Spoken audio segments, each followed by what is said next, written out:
49 సంవత్సరాల క్రితం తూర్పుగోదావరి జిల్లా రాయవరంలోని మా తల్లిదండ్రులు మా కుటుంబం నివసించిన గృహం ఇది. ఈ ఇంట్లో ఉండగానే 3/12/1976 తేదీన నేను పుట్టినట్టు సమాచారం తెలిసింది. అయితే విచిత్రం ఏంటంటే అప్పటి నుంచి ఇప్పటిదాకా రాయవరం మా చుట్టుపక్కలే ఉన్నా, రాయవరం చుట్టుపక్కలంతా నేను తిరిగిన 49 సంవత్సరాల వరకు నేను ఈ ప్రాంతానికే వెళ్ళలేకపోయాను. ఎప్పుడు వెళ్ళాలని నిర్ణయించుకోవడం ఏదో ఒక ఆటంకం రావడం, అలా చిట్ట చివరికి వెళ్ళాను. వెళ్ళిన తర్వాత తెలిసిన విషయం ఏంటంటే అమ్మిరెడ్డి గారి ఇల్లు, ఆ ఇల్లు ఇంకా అలాగే ఉంది. ఇదిగో ఆ ఇంట్లో ఈ గదిలో నేను పుట్టాను అని చెప్తున్నాను. అంటే నేను పుట్టిన గది ఇప్పటికీ అలాగే ఉందన్నమాట. ప్రస్తుతం ఇంట్లో ఎవరో ఉండట్లేదు, కానీ ఇల్లు కొద్దిగా శిథిలావస్థలో ఉంది, కానీ ఈ ఇంట్లో ఈ గది మాత్రం ఇప్పటికీ చెదరలేదు, అలాగే ఉంది. ఈవిడ మా అబ్బాయిని ఆ గదిలో తీసుకొచ్చాను. ఇది నేను పుట్టిన గది 50 సంవత్సరాల క్రితం, 49 సంవత్సరాల క్రితం, సుమారు 50వ సంవత్సరం ఇప్పుడు నడుస్తుంది. ఇప్పటికీ ఆ ఇల్లు అలాగే ఉంది, ఆ గది అలాగే ఉంది. అయితే ఇది చాలా సంతృప్తిని కలిగించింది మాకు. ఎందుకంటే మా అన్నదమ్ములు అక్క చెల్లెళ్ళు 16 మంది పుట్టినవి. ఆ ఇళ్ళు కానీ ఆ వ్యవస్థలు కానీ ఏవి కూడా ఇప్పుడు మామూలుగా లేవు. అన్నీ కూడా కూల్చివేయబడినవి అలాగే ఉన్నాయి, ఏది కూడా లేదు. ఈ ఒక్క గది మాత్రమే, ఈ ఇల్లు మాత్రమే, అలాగే ఇందులో ఈ గది మాత్రమే. అంటే ఈ ఇల్లు కూడా చాలా వరకు శిథిలావస్థలో ఉంది. శిథిలావస్థలో ఉన్నప్పటికీ ఇల్లు ఉంది మొత్తానికి. దీన్ని బాగు చేసి వాడుకోవచ్చు. అయితే రేటు చాలా ఎక్కువ చెప్తున్నారు. దాంతో ఇంకా ఆలోచనలో పడ్డాం. లేకపోతే ఇల్లు కొందామని ఆలోచన కూడా కలిగింది. అది చాలా మధుర అనుభూతి. ఇదిగో ఆ గది దగ్గర నేను 49 సంవత్సరాల క్రితం నేను పుట్టాను. ఎంతో మధుర అనుభూతి కలిగింది ఇది చూసినందుకు. అయితే విశేషం ఏంటంటే విశ్వావసన సంవత్సర మాఘ శుద్ధ ద్వాదశి నాడు అక్కడికి వెళ్ళాము. మేము వెళ్ళే సమయానికి త్రయోదశి ఉంది. అది ఆ మాఘ శుద్ధ త్రయోదశి అనేది మా నాన్నగారు పుట్టినరోజు. ద్వాదశి మార్గశిర శుద్ధ ద్వాదశి అనేది నేను పుట్టినరోజు, నేను పుట్టిన తిథి అనమాట. అయితే ద్వాదశి యాదృచ్ఛికంగా ద్వాదశి నాడు వెళ్ళడం జరిగింది. అలాగే మార్గశిర శుద్ధ ద్వాదశి నాడు నేను పుట్టగా మాఘ శుద్ధ త్రయోదశి మా నాన్నగారు పుట్టింది. ఆ రోజు మేము వెళ్ళిన ఈ రోజు ఏదైతే ఉందో అది మా నాన్నగారు పుట్టినరోజు అనమాట. మా నాన్నగారు పుట్టినరోజు మేము అక్కడికి వెళ్ళాము, నేను పుట్టిన క్షేత్రానికి. ఇది చాలా సంతృప్తి కలిగింది. ఇదిగో ఆ ఇల్లు అంతా ఇక ఇలా ఉందన్నమాట. చాలా వరకు శిథిలావస్థలోనే ఉంది నేను పుట్టిన ఇల్లు. అన్నదమ్ములు పంపకాలు చేసుకోలేదు, దీన్ని మండువా అంటారు, పంచుకుంటే అమ్ముతా ఉన్నారు. కానీ చాలా ఎక్కువ ధర చెప్పడంతో ఇక మేము కూడా ఆలోచనలో పడ్డాం. ముందైతే ఏదో ఒకలా కొనుక్కుందాం అనుకున్నాం, కానీ అంత ఎక్కువ ధర అయితే పెట్టి ఏమీ లేదు మాకు. ఇదే కదా నాకు 50 సంవత్సరాల క్రితం ఉన్న ప్రాంతం.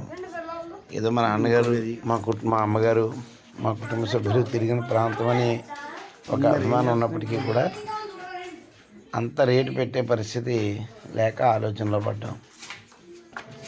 అయితే ఎలాగైనా ఇది కొనుక్కోవాలని ఆశ అయితే ఉంది, ఆకాంక్ష అయితే ఉంది, కానీ అంత ధర నేను పెట్టగలిగే ఇల్లు కొనేస్తాను పరిస్థితి కనిపించట్లేదు.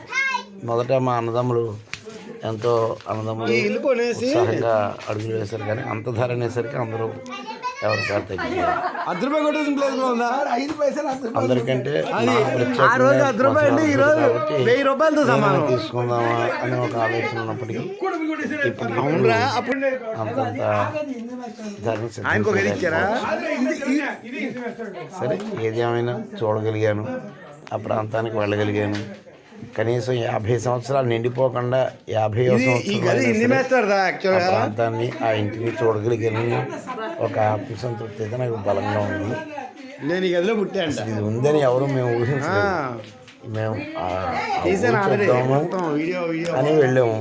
ఆ ఇల్లు చూద్దాం, ఏమన్నా జ్ఞాపకాలు ఉంటాయేమో అని వెళ్ళాము. తీరా వెళ్ళిన దాకా ఉంది ఆ ఇల్లు అలాగే ఉందనే విషయం మా కుటుంబ సభ్యులు అందరికీ కూడా తెలిసింది. 50 సంవత్సరాలుగా ఎవ్వరికీ తెలియలేదు అనమాట. ఇంచుమించు ఇక్కడ ఇల్లు ఉందని కూడా తెలియదు. ఈ ఇల్లు ఎప్పుడో కూల్చేసి ఉంటారు, ఎప్పుడో రెనోవేషన్ చేస్తుంటారు అని ఊహించాం. ఈ ఇల్లు ఇలా ఉండడం అప్పటి ఆ కాలం నాటి వైరింగ్, కోస్లా స్విచ్లు, వైరింగ్ ఇవన్నీ అలాగే ఉన్నాయి. కోస్లా స్విచ్లు స్విచ్ బోర్డులు వేశారు. ఈ ఎలమర కూడా అప్పుడు అలాగే ఉండేదిట. ఈ స్విచ్ బోర్డు కోస్లా స్విచ్ అంటే చాలా మంది తెలియకపోతుంది. పైకి ఇలా ఉంటాయన్నమాట.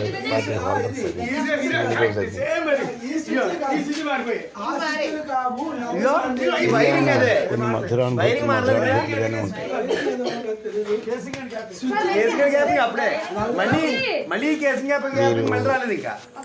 ఈ అన్నదమ్ములు వచ్చి కొద్దిగా మాకు ఇస్తే ఇది తీసుకోగలుగుతాం.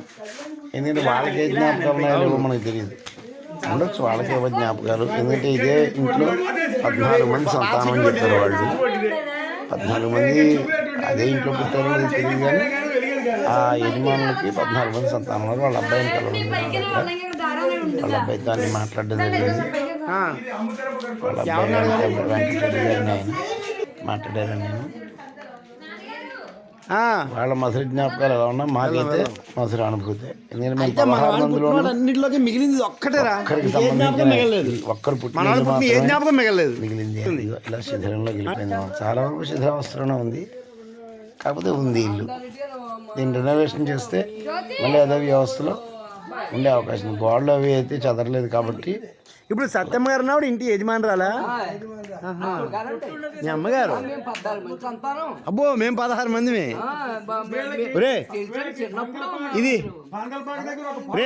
ఇది బహుసంతానం ఇచ్చిన గృహం రా. నాకు ఇప్పుడు 66 అండి. నాకు తెలుసండి.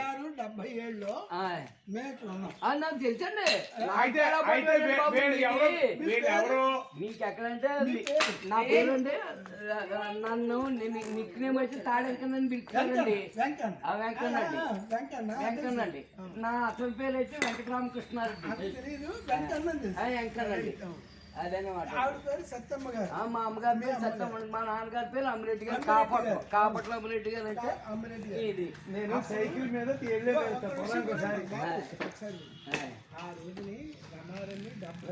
రూపాయలు ఉండేది. మాకు 50 రూపాయలకి ఇచ్చారు.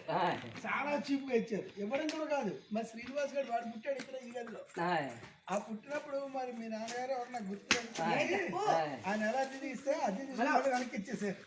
మీరు ఉంచుకోండి ఉండేది. అది ఎమర్జెన్సీ వచ్చింది ఆ రోజుల్లో. ఇందిరాగాంధీ ఎమర్జెన్సీ వచ్చి మా జీతాలు అయిపోయి. నీ బాబులు చిన్నప్పుడు నేను ఎదుగుతున్నాండి. నాకంటే చిన్నోళ్ళండి. ఇది కొద్దిరాజు గారు అమ్మేశారండి.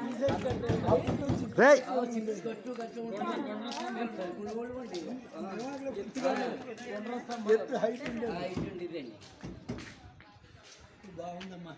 ఇక్కడ వెంకటేశ్వర గుడి ఎక్కడ? ఇదే అదే వెంకటేశ్వర స్వామి గుడి. సాయంత్రం పెద్ద